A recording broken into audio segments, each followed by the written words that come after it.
Buenas noches, el fin de semana empieza aquí y esto es Asturias es Cultura.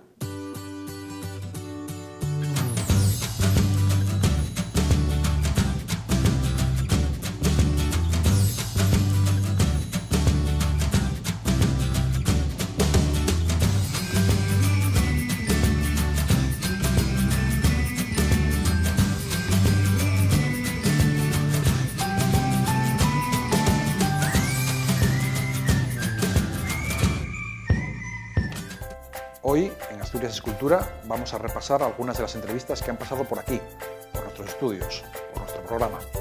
Veremos a Janel Cuesta, a Antón García y a los Berrones. Y de propina, un flashback sobre los bujes.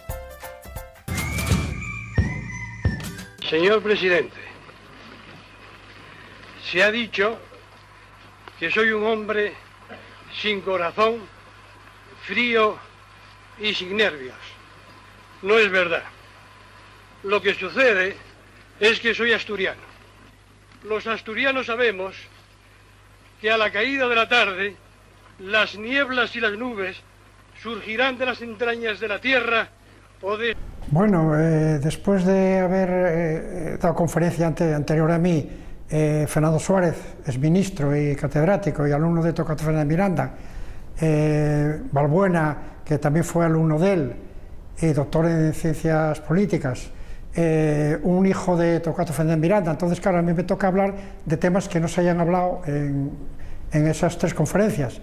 Entonces, bueno, yo lo que voy a hacer va a ser tratar de tocar temas que no se tocaron, como su aspecto de director general de enseñanza media y director general de enseñanza universitaria, de su paso por el Ministerio del Trabajo, y bueno, luego una biografía amplia de toda su vida, desde que nació hasta que falleció, y procurando no hablar de temas tan manidos, interesantes, por supuesto, como la transición o su paso por la Universidad de Oviedo, que son temas sobradamente conocidos, ¿no? Estudiando a fondo la biografía y la vida de Tocato Fernández Miranda, yo creo que lo más importante es la amplitud de su participación en la vida social, de la enseñanza, de la política, incluso privada, de Tocato Fernández Miranda. Fue lo que se dice un maestro en toda la extensión de la palabra, un profesor en toda la extensión de la palabra, y bueno, con una vocación universitaria que supera mucho con creces a su participación política.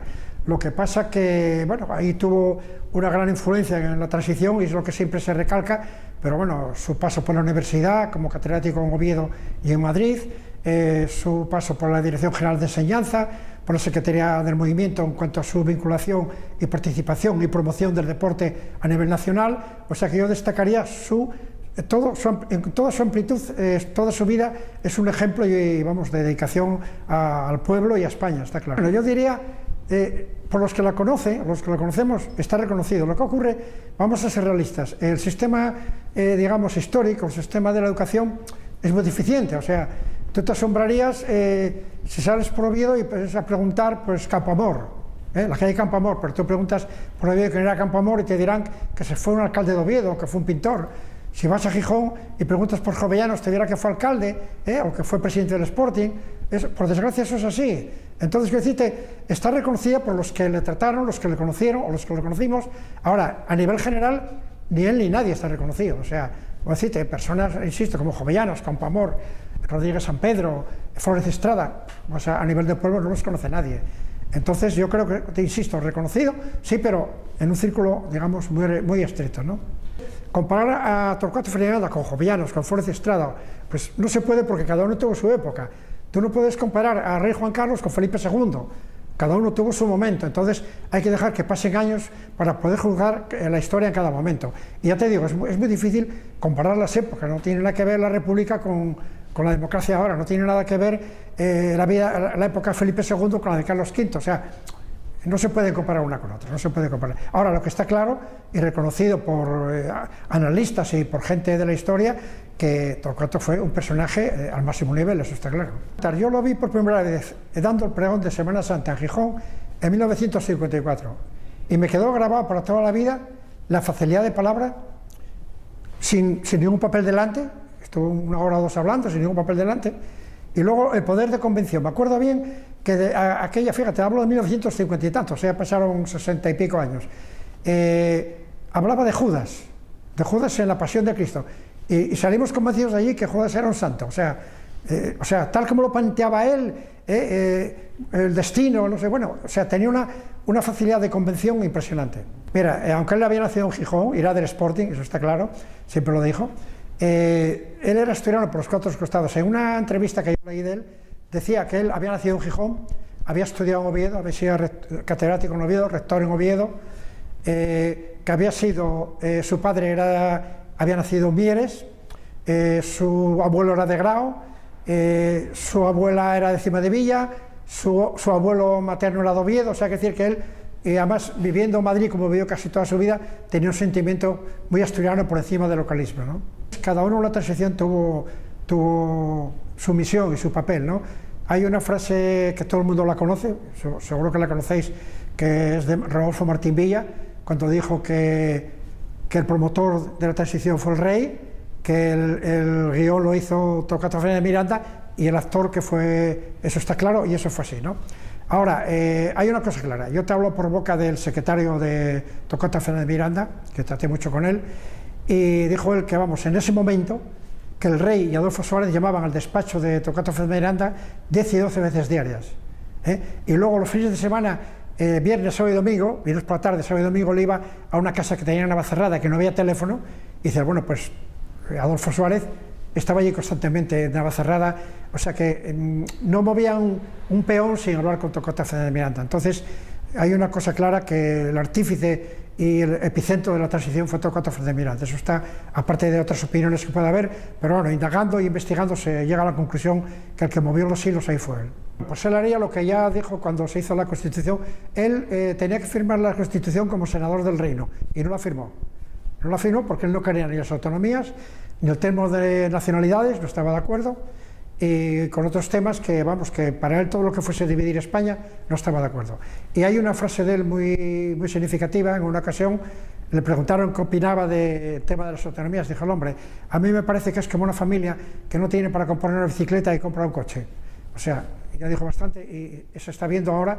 Y también en una entrevista que le hizo Pilar Urbano, dijo en cierta ocasión, le preguntó si él que era político o catedrático o enseñante, ¿qué era? Y dice, hombre, yo soy todo eso, pero sobre todo soy un hombre con visión de futuro, o sea, soy un poco profeta, porque ya verás lo que va a pasar. Acertó.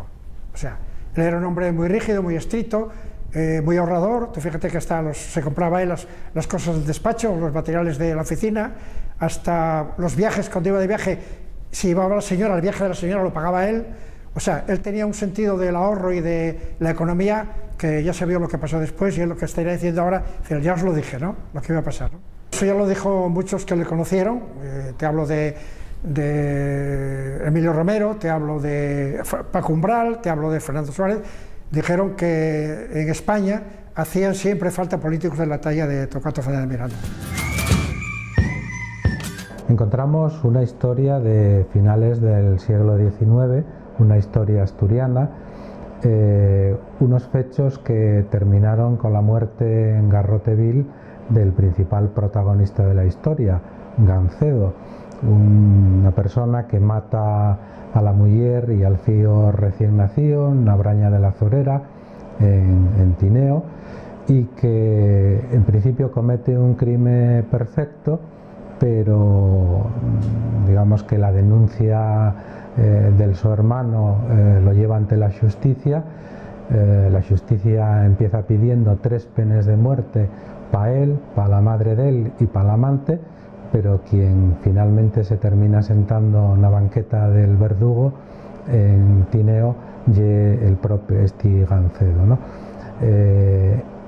Con una curiosidad más que añadir a la historia curiosa ya ella misma, que lle la última ejecución en plaza pública que se da en España.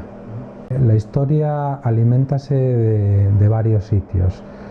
Desgraciadamente no conocemos ningún papel oficial sobre el asunto, porque en la Revolución del 34 quema la audiencia y quema el archivo judicial de Asturias, ¿no? Pero sí nos queda la prensa que fue informando puntualmente sobre todo del juicio y del ajusticiamiento de Gancedo, pero también queda la memoria oral. Esto pasa muy cerca de Tuña, del mío pueblo, y yo tuve la suerte de conocer bastantes relatos orales sobre aquellos acontecimientos y componer la historia. Pero yo tengo que decirlo siempre, Crónica de la Lluz y la Solombra y una novela, y como tal novela basada en hechos históricos y fiel al relato histórico, pero también hay algunas partes en las que el autor pues rellena los furacos que la documentación no permitía conocer. Yo creo que de alguna manera sí. Por supuesto, después de la muerte de Gancedo siguió ejecutándose a hombres y mujeres por toda España, pero realmente que dejara de ser un espectáculo público, de alguna manera yo creo que permitía a Asturias y en general a la justicia entrar en otro tipo de modernidad, distinta a la que tenemos hoy en día, pero yo creo que de alguna manera ese espectáculo público cruel, ese salvajismo que representa matar en público a una persona, muere con Gancedo, y yo creo que las cosas a partir de ese momento fueron distintas, sí. Yo creo que la verdad que la Asturias del siglo XIX cambió mucho para bien en general respecto es decir, espera, vamos a cambiar esto que me estoy liando. La verdad es que el tineo que conocemos hoy es muy distinto al tineo del siglo XIX, ¿no? Yo creo que para mejor. El siglo XIX ya era un siglo marcado en todas las zonas rurales por un caciquismo muy importante, también el papel de la Iglesia, de la religión, pues de alguna manera ocupaba vides y faciendes de las personas que se movían por allí, y en buena parte consecuencia de todo ello y el crimen que comete Gancedo, y también cómo termina la historia, la ejecución, ¿no? Yo creo que Tineo y todo el suroccidente asturiano en estos últimos 30 o 40 años entró en un proceso de modernización que, si bien es verdad que hizo perder de algunas de las esencias propias que tuvo a lo largo de cientos o miles de años, yo creo que también para la gente que vive allí es mejor, ¿no? Esos cambios, yo creo que esa modernización permiten que la vida sea más fácil y mejor. Yo la verdad es que soy un escritor que va tocando distintos palos según me presta o según tengo una idea u otra, ¿no? Entonces, la verdad es que la última novela que escribí, y una novela de ahí 20 años, y cuando no te ejercites continuamente, la verdad es que termines una obra y tienes muchas dudas de cómo la puede recibir el público. Entonces, un primer filtro y presentarla a un concurso y ver esos lectores expertos que son los miembros de un jurado, cómo la reciben, y bueno, parece que la cosa funcionó un poco como está ocurriendo ahora con los lectores, ¿no? La novela está funcionando, se está leyendo, y de momento las críticas que voy recibiendo son buenas en el sentido de que está prestando. Bueno, la literatura va indisolublemente unida a la lengua. En la medida en que la lengua va perdiendo terreno, la verdad es que la literatura no puede ganar ni lectores ni otra cosa, ¿no? El nivel de producción literaria en asturiano, en Asturias, es muy bueno, seguramente sorprendentemente bueno para la situación de la lengua, y es decir, un género, por ejemplo, como la poesía, mantiene con una vitalidad impresionante.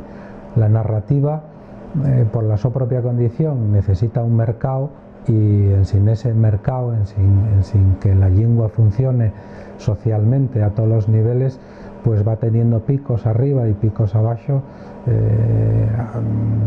digamos años muy buenos, otros años menos buenos, pero yo creo que está funcionando bien y la creatividad de los autores asturianos, como digo, sorprendentemente bien.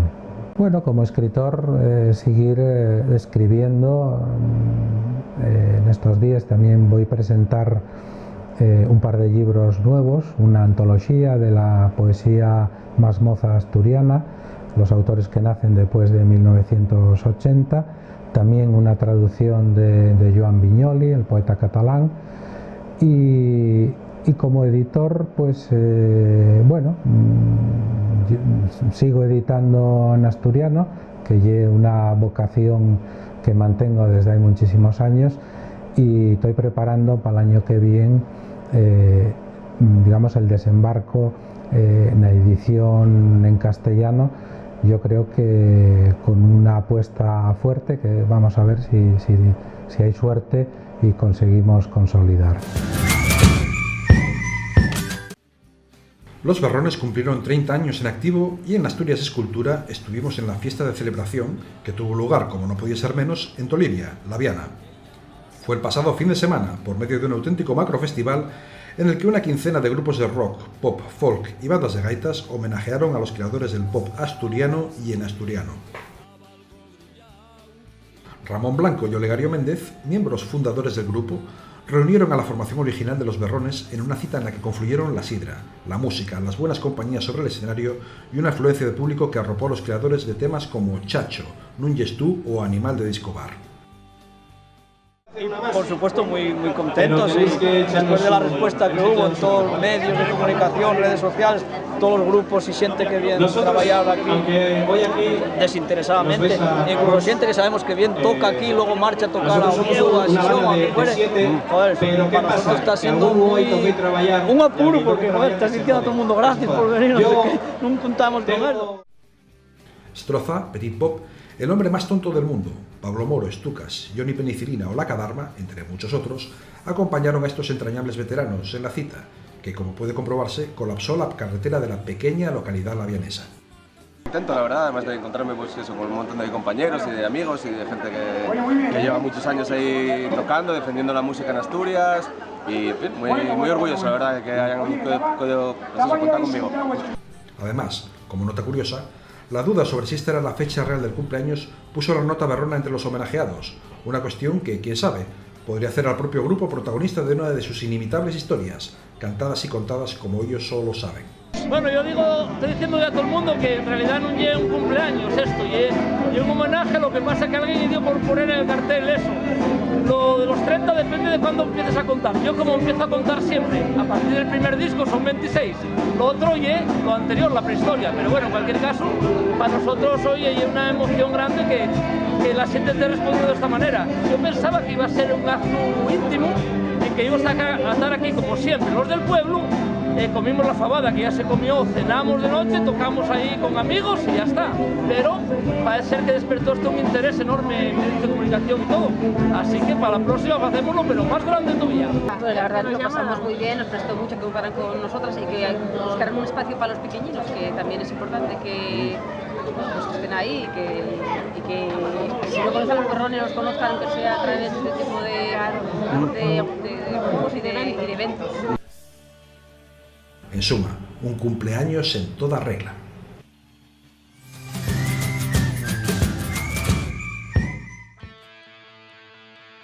Nacieron justo antes de aquello del Xixón Sound y cuando los restos de la movida madrileña daban sus últimos estertores.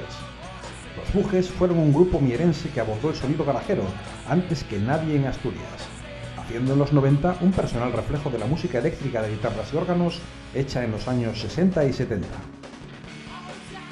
Liderados por Ernesto Lago a la voz y guitarra y Roberto Álvarez como teclista, el cuarteto tuvo como batería a Pili González y como bajistas, en tandas sucesivas, a Alberto Martínez y a José Herrero. Emparentados con otros grupos mierenses de la época, como La Ruta, Los Berriches e incluso Los Coronados, su particular visión del rock and roll aportó un plus de aspereza e intensidad a la escena asturiana de entonces, siendo proverbial su costumbre de tocar en directo de modo intensivo por toda España, cayese quien cayese. Con 3 álbumes a las espaldas y una abundante aportación a discos recopilatorios de todo tamaño y condición, Los Bugues forman hoy parte de esa generación perdida del rock español de los 90, entre el indie y las conexiones internacionales que encabezaron grupos madrileños como Los Coronas o Pressure Fire. Su primer disco fue fruto de la victoria en el concurso de Radio Asturias en el año 91, y de él se extrajo como single este Garage Families, cuyo vídeo, que veremos a continuación, tiene como anécdota que utiliza el atrezo y las ubicaciones empleadas en la película Remando al viento, de Gonzalo Suárez. Todo un ejemplo de peculiar reciclaje, siempre a ritmo de rock and roll.